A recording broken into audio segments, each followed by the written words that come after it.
Nossos assuntos de hoje. Em primeiro lugar, saiu o desemprego dos estados brasileiros no primeiro trimestre, junto com uma reportagem da Folha de São Paulo que eu vou aqui questionar. Eu não queria tocar nesse assunto, mas eu não gosto de deixar os espectadores aqui do Fora de Curva desinformados ou mal informados. Segundo lugar, vocês sabiam que na foz do rio Amazonas tem um montão de petróleo, que a extração lá pode aumentar em 1/3 a produção diária brasileira? Pois é, parece que está tendo encrenca para a prospecção desse grande tesouro que tem no Brasil, e Suriname e Guianas, que são fronteiriços, estão saindo na frente. Vamos tratar desses assuntos. Meu nome é Eduardo Starosta e esse é o canal Fora de Curva. Bom, gente, quanto ao desemprego nacional, tratei dessa questão há algumas semanas, houve uma alta que eu achei relevante.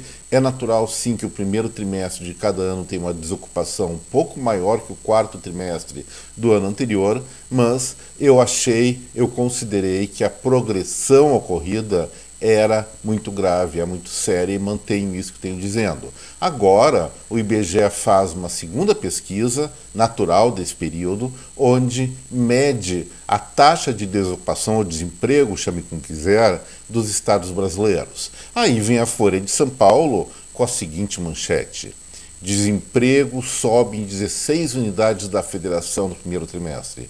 Gente, se subiu em 16 estados, quer dizer que se manteve estável ou caiu em outras 11 unidades da federação, e eu fiquei curioso para ver o que era. E aí eu acessei essa reportagem da Folha de São Paulo, onde Bahia, Sergipe, Amapá, Rio de Janeiro, Paraíba, Amazonas e outras unidades com maior sensibilidade ao desemprego se mantiveram estáveis, segundo essa fonte jornalística. Achei duro de engolir e fui conferir nos dados do IBGE. E olha só o resultado. Vamos começar pela Bahia, que segundo a Folha de São Paulo está estável e tem o maior desemprego nacional. O que registra o IBGE? Passou no quarto trimestre do ano passado de 13,5% para 14,4% no primeiro trimestre desse ano. Ou seja, 0,9 pontos percentuais, quase 1% de desemprego a mais em apenas um trimestre. Onde é que tem a estabilidade disso? A partir daí eu resolvi fazer uma checagem em todos os estados do Brasil. E qual foi o resultado? Não tem nada de 11 unidades que estariam estáveis ou com desemprego em queda. A situação do mercado de trabalho melhorou somente em Rondônia, no Amapá e no Espírito Santo, de uma maneira até muito modesta, e se manteve estável só no Sergipe. Os outros 23 estados, ou 22 estados mais Distrito Federal, sim, registraram alta e normalmente alta significativa de emprego. Por que distorcer essa informação? Não imagino. É aquela coisa, informação, especialmente informação econômica, não se vê como uma forma de torcida, não se vê com o estômago. Se nós temos um problema, nós temos que encarar ele de frente. Isso me lembra até uma história que eu já contei no Fora de Curva, não é história, é história, aconteceu realmente. Lá no início da Revolução Chinesa, quando Mao Tse-tung toma o poder naquele grande país, ele, liderando o Partido Comunista, determina metas para a produção agrícola. E o que aconteceria se os gestores das fazendas coletivas não cumprissem a meta? Ou alguma coisa não tão grave assim ia ser reeducado pelo Partido Comunista. E aí, com medo de represálias, os relatórios dos burocratas que controlavam a produção da agricultura começaram a chegar no Partido Comunista, lá em Pequim, com metas muito superiores às estabelecidas. Ou seja, a China teve uma super safra. E aí, o que Mao Tse-tung e essa turma resolveram fazer?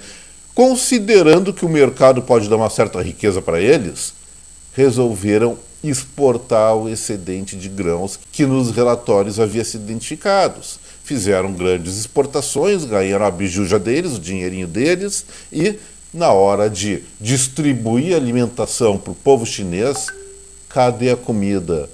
Cadê a safra? Tudo no exterior. Os burocratas haviam mentido a informação a respeito da safra e acabou provocando uma fome que matou dezenas de milhões de pessoas naquele país.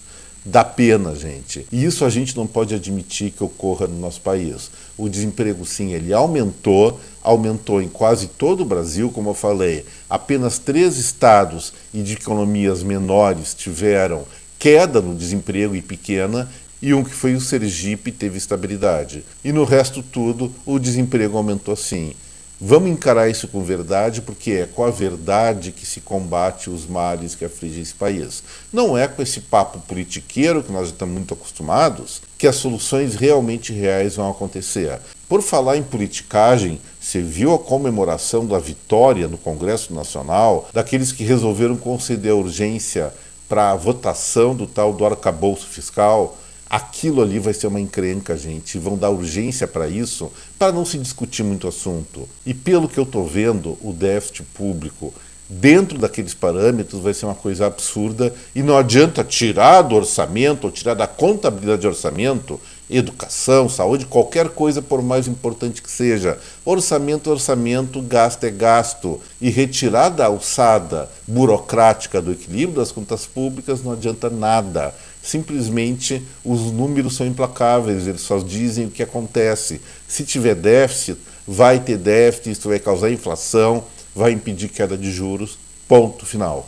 Espero sinceramente que os editores da Folha de São Paulo passem a olhar com mais cuidado o que eles divulgam para a população. E o segundo assunto, já é conhecido quase há uma década a existência de petróleo, muito petróleo, no mar, na foz do rio Amazonas, naquela área.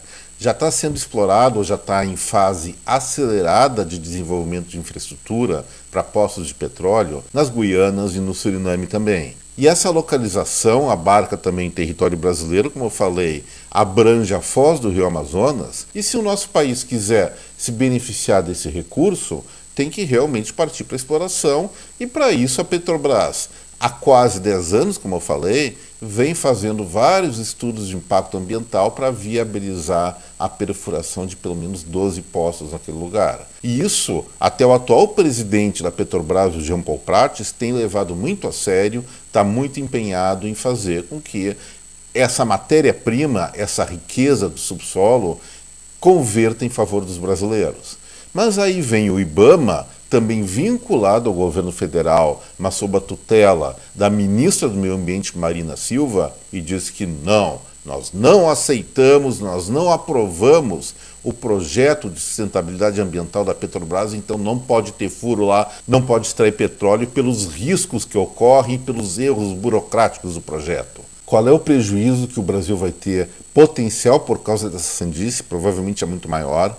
Nada menos do que 30 bilhões de barris vão deixar de ser explorados pelo Brasil, e o potencial de extração daria ao nosso país um aumento de praticamente 1/3 da produção diária atual. É muito petróleo, é muita solução por conta da burocracia do IBAMA. É lógico que nós devemos ter preocupações ambientais, devemos preservar a Amazônia, toda aquela conversa, os índios. Mas existe um conceito muito claro, gente. Quando o benefício é muito grande, até se pode admitir alguma alteração no meio ambiente mediante medidas mitigatórias, que é o conserto de eventuais problemas gerados, e compensatórios. Vai destruir um pouquinho de floresta ali, cria em outro lugar que está devastado. É simples assim. Os índios estão comprometendo aldeias indígenas. Pô, aqui no Brasil a população deles é em torno de 50, 70 mil, não se sabe direito, com o território equivalente quase à da região sul.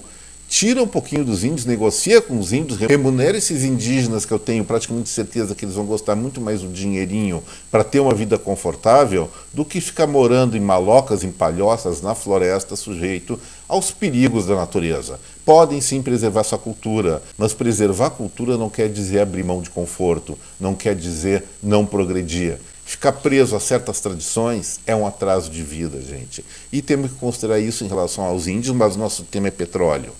Olha, espero que o governo federal, já que é uma treta interna do Executivo Federal, do governo brasileiro, resolva essa situação em favor do Jean Paul Prates. A Marina Silva, a ministra do Meio Ambiente, com todo respeito, ela não está medindo provavelmente as consequências do que está fazendo, cerceando o nosso país de tamanha riqueza. E aí vou contar uma outra historinha. Vocês acham que é um poço de petróleo que está aqui embaixo do Brasil? Não. Esse reservatório subterrâneo de petróleo provavelmente é o mesmo que beneficia a Guiana e o Suriname. Vamos explicar um outro episódio internacional para explicar direitinho essa questão. Primeira Guerra do Iraque. O que aconteceu? O Saddam Hussein compartilhava subterraneamente poços de petróleo com o Kuwait. A acusação dele qual foi? O Kuwait, porque tinha um percentual menor desse poço, estaria tirando petróleo além da sua cota. Ou seja, a origem do óleo era a mesma para os dois países. Aqui no Brasil não é muito diferente. Provavelmente a origem desse petróleo que nós temos embaixo da terra, na foz do Amazonas, seja a mesma do Suriname, talvez até, se for muito grande, de outros países como Venezuela. E o Brasil, por uma questão de preservação ambiental, não se arriscando a perfurar esses poços, porque pode vazar óleo, dá problema, está abrindo mão de riqueza econômica, sendo que Suriname e Guiana também vão fazer suas perfurações, e o risco que o nosso país corre pelas perfurações desses dois países é o mesmo que nós teríamos, talvez até maior, se a perfuração fosse aqui no Brasil. Então vamos parar de besteira, acertar logo essa questão ambiental, começar a perfurar esse petróleo, porque isso ainda, nessa década, é uma riqueza muito importante que o Brasil não pode prescindir. Talvez daqui a 10 ou 15 anos não seja assim, mas agora é, e nós temos que ver isso com muito carinho. O papo por hoje era esse, espero que vocês tenham gostado do vídeo, e se gostaram, não esqueçam, né? Botão no like, compartilhe esse vídeo com essa rede de contatos, e quem não é inscrito aqui no Fora de Curva, seja muito bem-vindo, pode se inscrever que é de graça, e você vai ter muita informação de qualidade, com análise, e eventualmente algumas piadinhas sem graça, mas ninguém é de ferro, né? Gente, um forte abraço a cada um de vocês, deixo aqui meu até breve e tchau.